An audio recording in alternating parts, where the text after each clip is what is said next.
Hello guys, let's analyse a terrifying possibility. Current situation ఏంటంటే China, Russia, Iran ఈ ముగ్గురు కలిసి సముద్రం మధ్యలో భారీగా నావెల్ డ్రిల్స్ చేస్తున్నారు. దీని వెనకాల ఉన్న మీనింగ్ చాలా సింపుల్ బట్ స్కేరీ. అమెరికా మాలో ఎవరిని టచ్ చేసినా మేము ముగ్గురం కలిసి అటాక్ చేస్తామనే వార్నింగ్. బేసికల్లీ ఇది వాళ్ళు ఇస్తున్న ఒక ఇండైరెక్ట్ స్ట్రాటజిక్ సిగ్నల్.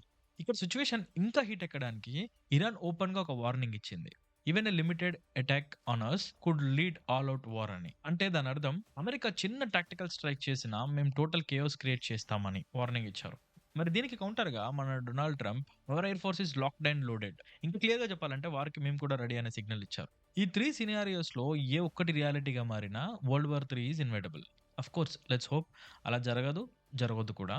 కానీ జస్ట్ ఇఫ్ ఒకవేళ నిజంగా జరిగితే ఫస్ట్ 24 అవర్స్ లో వరల్డ్ ఎలా మారిపోతుంది? అసలు టూ కంట్రీస్ మధ్య జరిగే ఒక చిన్న వార్ గ్లోబల్ కాన్ఫ్లిక్ట్ గా ఎలా మారబోతుంది? ఈ క్వశ్చన్స్ అన్ని ఆన్సర్ చేయడానికి let's run a war simulation for first 24 hours from start to end. మనం ఇందులో డీకోడ్ చేయబోతున్నది ఏంటంటే హూ సపోర్ట్స్ హోమ్. డైరెక్ట్‌గా వార్‌లోకి ఎంటర్ అవుతారా? లేదా ప్రాక్సీ వారా? ఒకటి గుర్తుపెట్టుకోండి.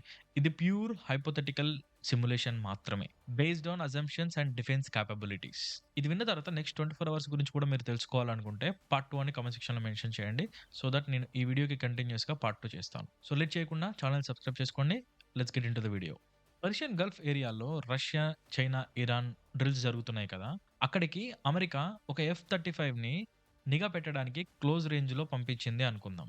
ఆల్రెడీ జరుగుతున్న ఈ వార్ సిట్యుయేషన్స్ వల్ల ఎవరో ఒకరు పానిక్ అయ్యి ఒక రెడ్ బటన్ నొక్కి ఆ F-35ని కూల్చేశారు అనే దగ్గర మన సిమ్యులేషన్ స్టార్ట్ చేద్దాం. ఫర్ ఎగ్జాంపుల్ ఒకవేళ ఆ F-35 కనుక కూలిపోతే నెక్స్ట్ 24 అవర్స్‌లో యుద్ధం స్టార్ట్ అయినట్టే. ఆ నెక్స్ట్ 24 అవర్స్ ఏం జరగబోతుందనేదే ఇప్పుడు మనం డిస్కస్ చేయబోతున్నాం. ఆ జెట్ డౌన్ అయిన నెక్స్ట్ మినిట్‌లో అమెరికా వాషింగ్టన్ డీసీకి మెసేజ్ ఎళ్ళిపోతుంది. ఆర్ ఆపరేషన్ డిసెప్షన్‌కి ట్రంప్ గ్రీన్ సిగ్నల్ ఇస్తారు. ఆపరేషన్ డిసెప్షన్ అంటే పెద్ద తల నరికేయటం. పెద్ద తల నరకడం అంటే వెరీ సింపుల్. ఇరాన్‌లో పెద్ద తల అంటే వాళ్ళ పొలిటికల్, మిలిటరీ లీడర్స్ అండ్ వాళ్ళ న్యూక్లియర్ బంకర్స్. ఆర్డర్ వచ్చిన నెక్స్ట్ సెకండే యూఎస్ నావల్ బేసెస్ నుంచి B-2 స్టెల్త్ బాంబర్స్ గాల్లోకి లేస్తాయి. మనందరికీ తెలుసు ఇవి వరల్డ్‌లోనే most advanced and deadly bombers. They remain invisible to radars.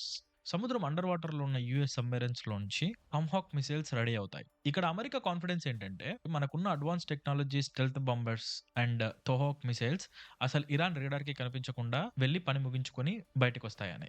కానీ అమెరికాకి తెలియని విషయం ఏంటంటే China and Russia is also supporting Iran. So Russia ఇచ్చిన S-400s అండ్ చైనా ఇవ్వబోతున్న శాటిలైట్ డేటా ఇరాన్‌కి 2 కళ్ళలా పనిచేస్తాయి. సో రిజల్ట్ ఏంటంటే US stealth bombers and missiles Iran reach అయ్యేలోపే ఇరాన్‌కి ఇన్ఫర్మేషన్ వస్తుంది. అటాక్ స్టార్ట్ అయింది లేదా అటాక్ జరగబోతుంది అని. ఇప్పుడు ఇరాన్ వార్ గ్రౌండ్ మీద చేయలేదు కాబట్టి they will get into a digital war.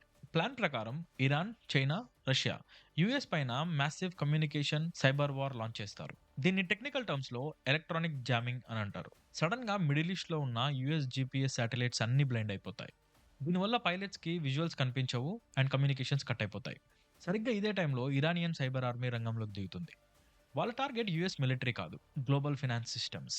Meanwhile most probably first bomb might be dropped on Natanz nuclear plant, causing a massive explosion. America mission success అయిందని ఆనందపడుతుంది. కానీ రియాలిటీ ఏంటంటే Iranian commanders deep under ground బంకర్స్‌లో సేఫ్‌గా దాక్కునున్నారు. And they were waiting for this mistake to happen.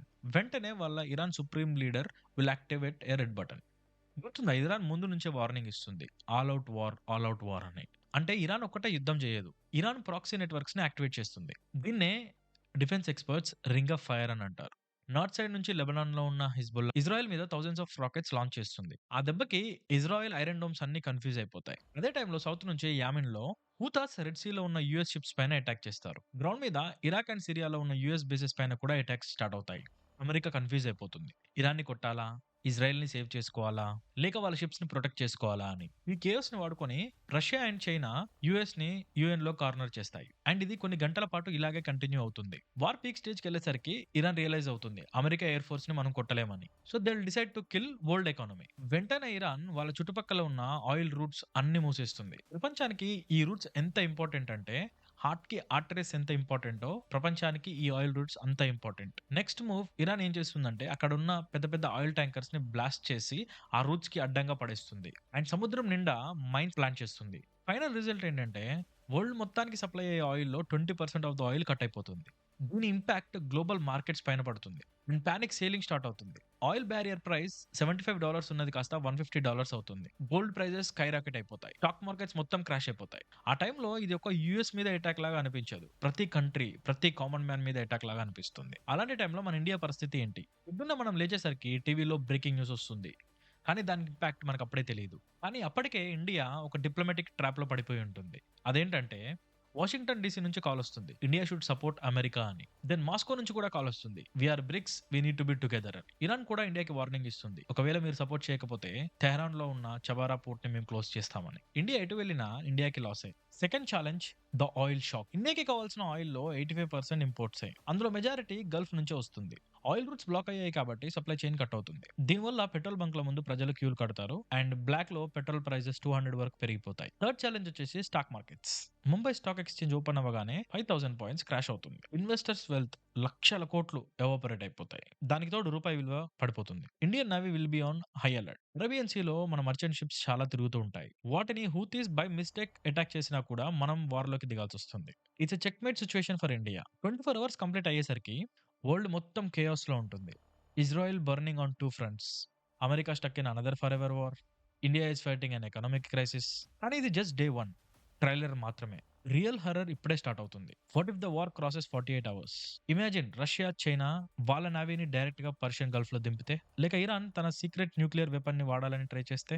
Worst కేస్‌లో Iran వాళ్ళు black చేసిన oil రూట్స్‌ని 1 month వరకు క్లియర్ చేయకపోతే? ఇండియాలో డీజిల్ లేక, ఆయిల్ లేక మనం మళ్ళీ స్టోనేజ్‌కి వెళ్ళిపోతామా? ఈ క్వెషన్స్ అన్నీ మిమ్మల్ని పానిక్ చేయడానికి నేను అడగట్లేదు. మనం ఎంత ఫ్రెజైల్ వరల్డ్‌లో బతుకుతున్నాము అని చెప్పడానికి మాత్రమే. ఒక చిన్న మిస్‌కాల్కులేషన్ మన లైఫ్ మొత్తాన్ని అప్‌సైడ్ డౌన్ చేస్తుంది. సో ఈ వార్ సిమ్యులేషన్ గురించి మీరేమనుకుంటున్నారు? కామెంట్స్‌లో మెన్షన్ చేయండి. ప్రిపేర్‌గా ఉంటే సర్వైవ్ అవుతాం. లేకపోతే కొలాప్స్ అవుతాం. So be prepared. ఇలాంటి మరెన్నో ఇంట్రెస్టింగ్ వీడియోస్ కోసం ఛానెల్‌ని సబ్స్క్రైబ్ చేసుకోవడం మర్చిపోకండి. And if you are interested in part 2 అని కామెంట్ చేయండి.